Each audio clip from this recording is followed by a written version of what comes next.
বুঝলে গোপাল, আজ বেশ জমিয়ে মাছ ধরতে হবে। রানীকে আমি কথা দিয়ে এসেছি যে 2 ওজনের একটা রুই মাছ তাকে আমি উপহার দেব। কোনো চিন্তা করবেন না মহারাজ, যা চার বানিয়ে এনেছি না, দেখবেন চারের গন্ধে পুকুরের সব মাছ একেবারে আমাদের বড়শির মুখে চলে আসবে।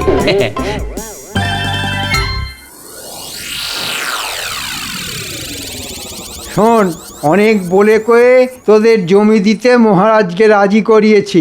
এখন তোদের কথা দিতে হবে যে আমি যা যা বলবো তোরা তাই তাই করবি।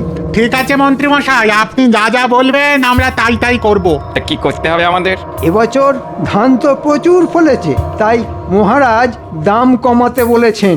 প্রথম কদিন তোরা দাম কমিয়ে দিবি, তারপর সব ফসল অন্য জায়গায় সরিয়ে দিয়ে বাজারে ঘাটতি তৈরি করে হু হু করে দাম বাড়িয়ে দিবি। দাম বাড়িয়ে দেব? হ্যাঁ, এতে তোদের বাড়তি যা লাভ হবে তার অর্ধেক দিবি আমাকে। কি মাথায় ঢুকেছে? কিন্তু হু হু করে দাম বাড়িয়ে দিলে মহারাজ যদি রেগে গিয়ে আমাদের বিরুদ্ধে কোনো ব্যবস্থা নিয়ে বসেন? আরে অত ভয় পাচ্ছিস কেন? মহারাজকে সামলাবার দায়িত্ব আমার। তোরা শুধু আমার কথা মতো কাজ করে যাবি। ঠিক আছে, তাই হবে। আজ তাহলে আমরা আসি মন্ত্রী মশাই। হ্যাঁ হ্যাঁ, আয় আয়। আড়তদারদের নিয়ে দারুণ একটা চাল চেলেছেন তো। আরে এ তো চালের প্রথম কিস্তি, এর পরের চালে কিস্তিমাত হবেন মহারাজ, আর এই রাজ্যের রাজা হব আমি, বুঝেছিস? বাবা, কি মোক্ষম চাল! চাল তো চাললেন, কিন্তু ওই হোলি ফুটো হয়ে সব সব চাল আবার ওই ছড়িয়ে যাবে না তো? এই ঘটা, মুখ সামলে কথা বলবি। তোর এত বড় সাহস, হ্যাঁ? আমার সামনেই আমার দেওয়া চালকে অপমান করিস, হ্যাঁ? অপরাধ অপরাধ নেবেন না। আসলে আসলে ওই এতদিন ধরে দেখে আসছি তো। কি দেখে আসছিস? ওই যে অনেক ফন্দি আপনি আঁটেন, কিন্তু ওই গোপালের ওই বুদ্ধির কাছে শেষ অবধি হেরে গিয়ে ওই যাকে বলে কিনা ওই ল্যাচে গোবরে হয়ে যান। লাজে গোবরে? বেরো বেরো হতচ্ছাড়া, এক্ষুনি দূর হয়ে যা আমার বাড়ি থেকে। এই জীবনে তোর মুখ আর যেন কখনো না দেখি। যা, দূর হ, দূর হ। এবারে যদি আপনি যেতেন তাহলে আর এই মুখ দেখাতে আসবো না। হ্যাঁ, তবে আবার যদি ওই হারেন তাহলে এই শ্রীমুখ ঠিক দেখিয়ে যাব। হ্যাঁ, তবে রে, এই জন্যই বলে যার শিল যার নোড়া তারই ভাঙে দাঁতের গোড়া। বেটা বেঈমান, আমার খেয়ে আমারই পড়ে আজ আমারই সমালোচনা করছে, হ্যাঁ? কথাটা কিন্তু ঘটা মিথ্যে বলেনি, এই বরাবরই তো গোপাল। আরে রাখ তোর গোপাল, এবার এমন আটঘাট বেঁধে নামছি যে গোপাল তো গোপাল, গোপালের 14 পুরুষও না আমার টিকিটা অবধি ছুঁতে পারবে না। গোপাল আর মহারাজের এমন হাঁড়ির হাল করব যে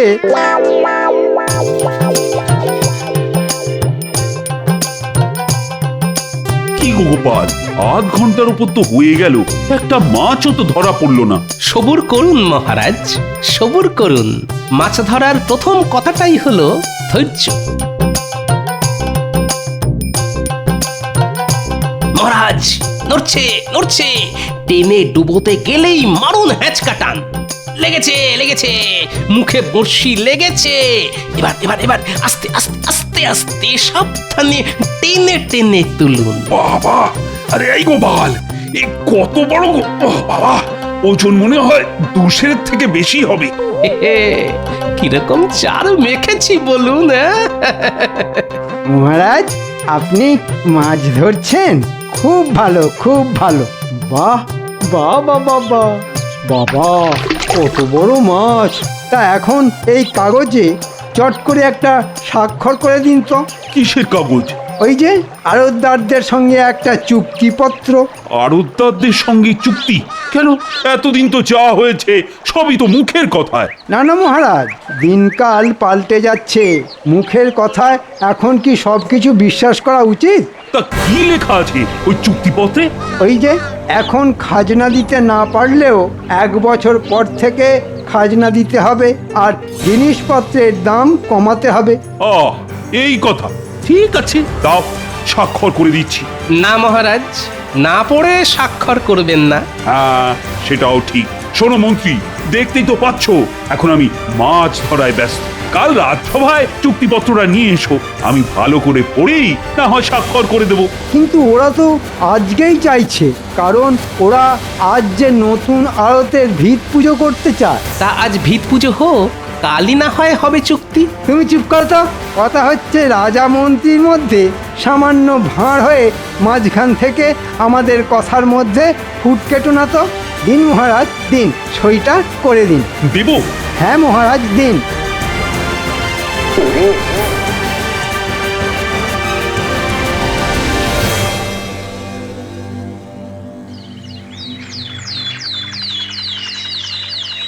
কি দিনকাল পড়লো রে দাদা, কদিনের মধ্যে জিনিসপত্রের দাম একবারে লাফিয়ে লাফিয়ে দ্বিগুণ হয়ে গেল। আর একটা জিনিস লক্ষ্য করেছ, খুচরো বিক্রেতাদের কাছে তেমন জিনিসপত্র নেই। ওরা বলেছিল আড়তদাররা নাকি সব জিনিস আড়তবন্দি করে ফেলেছে। আমাদের রাজ্যে এমন একজন ভালো মহারাজ থাকতেও এত অনাচার। শোনো, সকলকে জড়ো করো, আজই মহারাজের কাছে গিয়ে কথাটা তার কানে তুলতে হবে। ওই দেখো গোপাল দাদা আসছে। চলো গোপাল দাদাকে সব কথা বলি। গোপাল দাদা, বাজার যাচ্ছ বুঝি? হ্যাঁ, তা তোমাদের বাজার হয়ে গেছে বুঝি? আর বাজারে আগুন লেগে গেছে গো গোপাল দাদা, আগুন। সব জিনিস একেবারে অগ্নিমূল্য। তাই নাকি? চলো তো দেখি।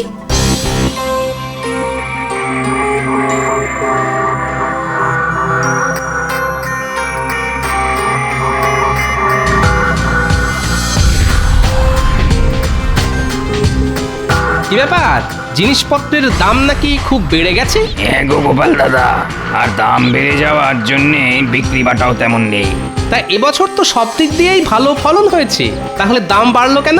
সেটা কি করে বলবো গোপাল দাদা, আসলে যতদূর শুনেছি তাতে আড়তদাররা সব জিনিস কিনে আড়তে মজুত করে ফেলেছে। সে কি? আর এর ফলে খুচরো বাজারে যোগান কম আর দাম দ্বিগুণ। না না না, এ তো একেবারেই ভালো কথা নয়। শোনো, তোমরা আজ রাজসভায় এসো, মহারাজ নিশ্চয়ই একটা ব্যবস্থা নেবেন।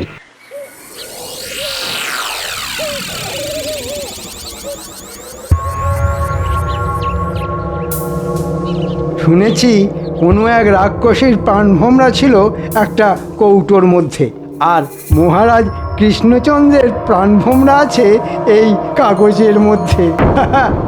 মহারাজ, তুমি তো আর জানো না, না জেনে কোন কাগজে সই করেছো তুমি? হ্যাঁ,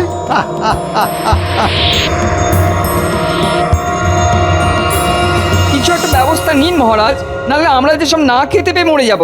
হ্যাঁ মহারাজ, না খেতে পেয়ে মরে যাব। আহা, কোনো চিন্তা করো না তো। সকালে গোপাল আমায় সব কথা বলতেই আমি আড়তদারদের ধরে আনার জন্য সেনাপতিকে পাঠিয়েছি। মহারাজ, সব কটাকে এনেছি। আয়, শুনলাম তোমরা নাকি সব জিনিস আড়তে মজুত করে বাজারে একটা কৃত্রিম অভাব তৈরি করেছো, আর তাতেই নাকি জিনিসপত্রের দাম হু করে বেড়ে গেছে। এই জন্যেই কি আমি তোমাদের বিনা খাজনায় জমি দিয়েছি? কদিনের মধ্যেই চুক্তিপত্রের সব কথা ভুলে গেলে? জানো এর শাস্তি কি হতে পারে? কই, আমাদের সঙ্গে কোনো চুক্তি হয়েছে বলে তো আমরা জানি না। সে কি? আর আমরা যা করেছি সবই তো মন্ত্রীমশাই কথায়, শাস্তি দিতে হলে ওনাকে দিন। মন্ত্রী কি বলছে না? ওরা ঠিকই বলছে। আপনি একটা কাগজে সই করেছিলেন বটে, তবে সেটা কোনো চুক্তি নয়, সেটা হলো আপনার দানপত্র। দানপত্র? দানপত্র? কাকে কি কি দান করলাম? কেন মহারাজ, আমাকে। আর দান করেছেন আপনার সিংহাসন। হ্যাঁ, তোমাকে আমি সিংহাসন দান করেছি? বিশ্বাস না হলে পড়ে দেখুন, আপনার নিজের হাতের সই করা কাগজ।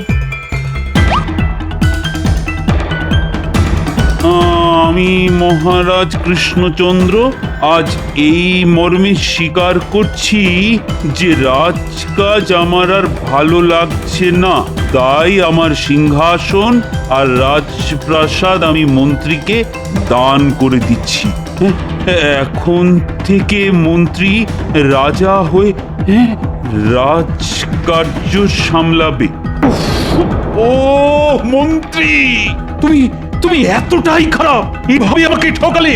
এই জন্যেই আমি আপনাকে সেদিন না পড়ে কাগজে স্বাক্ষর করতে বারণ করেছিলাম মহারাজ।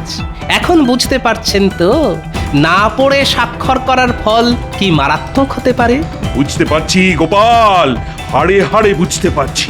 আর সেই সঙ্গে এও বুঝতে পারছি এতদিন দুধ কলা দিয়ে আমি কি ভয়ঙ্কর কাল সবটাই না পুষেছিলাম। বুঝতেই যখন পেরেছেন তখন কাল সাপের মরণ কামড় খান।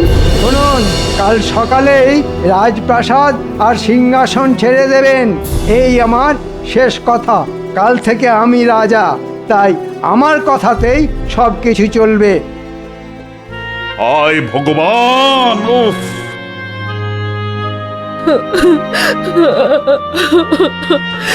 এখন এখন কোথায় যাবেন মহারাজ? জানি না কোন গাছতলায় গিয়ে আমাদের দাঁড়াতে হবে।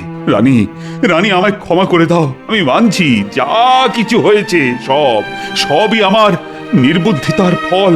মহারাজ, শাস্ত্রে বলেছে গতস্য শোচনা নাস্তি। যা হয়ে গেছে তার জন্য বিলাপ না করে ভবিষ্যতে কি করা দরকার সেটাই ভাবতে হবে। কি আর ভাববে গোপাল, সবই তো শেষ হয়ে গেছে। কিন্তু শেষ থেকেও তো শুরু করা যায় মহারাজ। কিভাবে? আমি কথা দিচ্ছি 3 দিনের মধ্যে ওই কুচক্রী মন্ত্রীকে সিংহাসন থেকে উৎখাত করে সেই সিংহাসন আপনাকেই ফিরিয়ে দেব আমি। পারবে গোপাল? আপনার আশীর্বাদে আমি সব পারবো রানীমা। মহারাজ, কাল রাজপ্রাসাদ ছেড়ে যাবার সময় আপনি কোষাগারের সব অর্থ, সোনা দানা আর আপনার সিন্দুক সঙ্গে নিয়ে যেতে ভুলবেন না। কিন্তু আপনার দানপত্রে শুধু সিংহাসনের কথা লেখা আছে, আর কিছু নয়। আমি এখন আসি মহারাজ, অনেক কাজ বাকি আছে।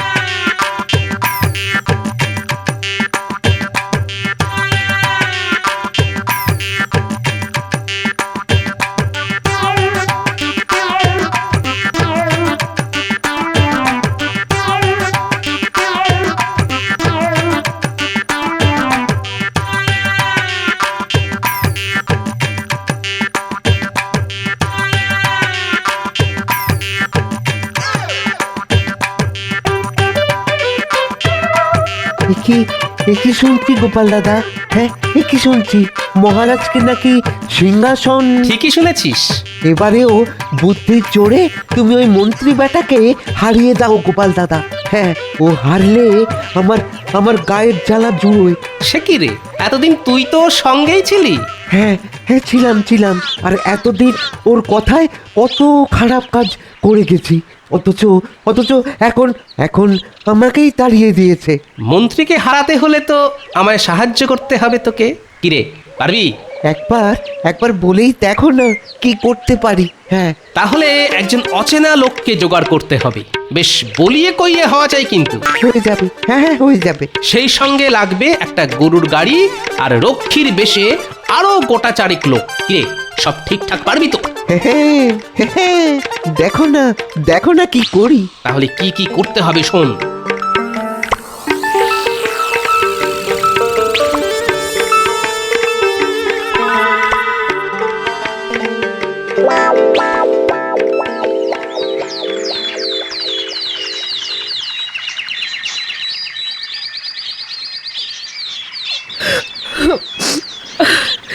একদিন রানী হয়ে এই প্রাসাদে পা রেখেছিলাম, আজ ভিখারিনী হয়ে চলে যেতে হচ্ছে। আমি তো বলেছি রানীমা, 3 দিনের মধ্যে ওই কুচক্রী মন্ত্রীকে সিংহাসন থেকে উৎখাত করে সেই সিংহাসন মহারাজকে ফিরিয়ে দেব। যাও, সব করবে। এ কি, গরুর গাড়িতে সিন্দুক তুলছেন কেন? কি আছে ওতে? রাজকোষের সব অর্থ আর সোনা দানা। না, উনি এসব নিয়ে যেতে পারেন না। কেন পারেন না কুচক্রী মশাই? দানপত্রে শুধু সিংহাসন আর রাজপ্রাসাদের কথাই লেখা আছে, রাজকোষ বা মহারাজের সিন্দুকের কোনো উল্লেখ নেই। বাবা, তাড়াহুড়োয় খুব কাঁচা কাজ করে ফেলেছি দেখছি। চলে আসুন মহারাজ।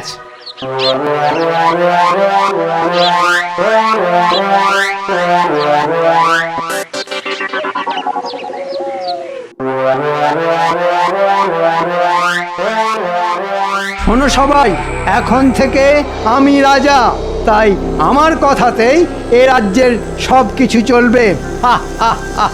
শোনো, আজ থেকে সকলের বেতন অর্ধেক করে দিলাম। বেতন অর্ধেক? হ্যাঁ, অর্ধেক। যাদের পোষাবে তারা থাকবে, আর যাদের পোষাবে না তারা চলে যাবে। একই বলা নেই কওয়া নেই, হুট করে রাজসভায় ঢুকে পড়লে যে। ঢুকে না পড়ে কি করব? বাজারে জিনিসপত্র পাওয়া যাচ্ছে না, যেটুকু যা যাচ্ছে তার দাম 3 গুণ 4 গুণ হয়ে গেছে। সবে তো 3-4 গুণ, ভবিষ্যতে 5-6 গুণ হয়ে যেতে পারে। তাহলে আমরা খাবো কি? আমাদের সংসার চলবে কি করে? অত চলাচলির মধ্যে আমি নেই। মুদ্রা কথা, এ রাজ্যে থাকতে হলে চড়া দাম দিয়েই জিনিসপত্র কিনতে হবে। আর একটা কথা, এবার থেকে খাজনা কিন্তু দ্বিগুণ হয়ে যাবে। যে আমার বিরুদ্ধে কথা বলবে তার পরিণতি হবে কারাবাস। আমি মুর্শিদাবাদ থেকে আসছি। আমার পরিচয় হলো আমি নবাবের নতুন দূত। নবাবের দূত? তা কি দরকারে এসেছো বলো? নবাব বলে পাঠিয়েছেন খাজনা বাবদ এক্ষুনি তার 5,000 স্বর্ণ মুদ্রা প্রয়োজন। 5,000 মোহর এক্ষুনি? তা কি করে সম্ভব? সম্ভব অসম্ভব তো আমি জানি না, আমি শুধু ওই 5,000 স্বর্ণ মুদ্রা নিয়ে যাওয়ার জন্য গরুর গাড়ি এনেছি। স্বর্ণ মুদ্রা পেলে ভালো, না পেলে নবাবের আদেশ মতো আমি আপনাকে বেঁধে নিয়ে যাব, সেখানেই হবে আপনার শাস্তি। ওরে বাবা, এখন কি করব? রাজকোষের সব অর্থ তো মহারাজ নিয়ে চলে গেছে। এত মোহর এখন জোগাড় করব কি করে?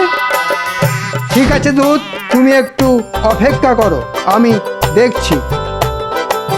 কোনো মতেই নয়। ওরে হতভাগারা, খাজনা না পেলে নবাব কৃষ্ণনগর আক্রমণ করে এই রাজ্য কেড়ে নিতে পারেন। না না, এই মুহূর্তে এত মোহর আমাদের পক্ষে দেওয়া সম্ভব নয়। ওরে বাবা, তাহলে কি করব এখন? ওরে বাবা, রাজা হওয়ার এ কি শাস্তি! এখন কি হবে? আরে ছতার মাথা, হবে আমার মাথা আর তোর মুন্ডু। কি গোপাল দাদা, হ্যাঁ কিরকম লেজে আগুন ধরিয়ে দিয়েছি বলো? বিলকুল। এবার দেখ না, ওই লেজের আগুনে কুচক্রি বেটা কেমন জ্বলে পুড়ে মরে। ওরে বাবা, ওরে বাবা, এখন এখন কি করি?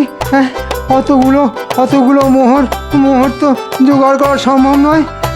হ্যাঁ, এখন যেমন করেই হোক ওই দূতের হাতে কিছু গুঁজে দিয়ে ওকে আটকাতেই হবে। হ্যাঁ হ্যাঁ। ও ভাই দূত, একটু কাছে এসো না, কানে কানে একটা কথা বলি। বলুন। বলছিলাম কি, তোমাকে আমি কিছু অর্থ দিচ্ছি, ওটা নিয়ে যেমন করে হোক তুমি একটু সামলে দাও। হ্যাঁ, আমাকে ঘুষ নিতে বলছেন? চলুন চলুন, তাহলে এক্ষুনি আপনাকে বেঁধে নিয়ে যাই। ওরে বাবা, কি করবো রে? না না, পালাতে হবে। পালিয়ে কোথায় যাবেন কুচক্রি মশাই? ওই যে কথায় আছে না, পালাবার পথ নেই, জম আছে পিছে।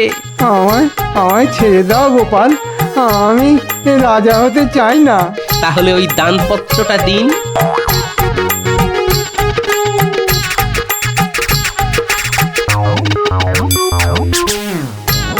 আসুন মহারাজ, আসুন রানীমা। মহারাজ, বলেছিলাম না 3 দিনের মধ্যে কুচক্রি মন্ত্রীকে সিংহাসন থেকে উৎখাত করে সেই সিংহাসন আপনাকে ফিরিয়ে দেব। যান মহারাজ, সিংহাসনে গিয়ে বসুন। ঘটা, আয় রে, এবার তোর নিয়ে আসা নবাবের সাজানো দুধকে চলে যেতে বল, ওর পারিশ্রমিক আমি পাঠিয়ে দেব। সে কি, এ নবাবের আসল দূত নয়? তাহলে এত মিথ্যাচার? আপনার মতো দুরাচারীর সঙ্গে এইটুকু মিথ্যাচার তো করতেই হবে কুচক্রি মশাই। কি মন্ত্রী না, মানে ওই কুচক্রি মশাই, এবারেও আপনার সব চাল ছড়িয়ে গেল তো। ঘটা, আমি তোকে। সেনাপতি, বন্দি করো এই বদমাইশকে। এখন কদিন কারাগারে থাকুক, তারপর হবে বিচার। আজ গোপালের বুদ্ধির জোরে আবার সব কিছু ফিরে পেলাম। বলো গোপাল, কি চাও তুমি? মায়ের কাছ থেকে আশীর্বাদ ছাড়া আর কি চাইবার আছে সন্তানের? ওইটুকু পেলেই আমি সন্তুষ্ট রানীমা। জয় গোপালের জয়।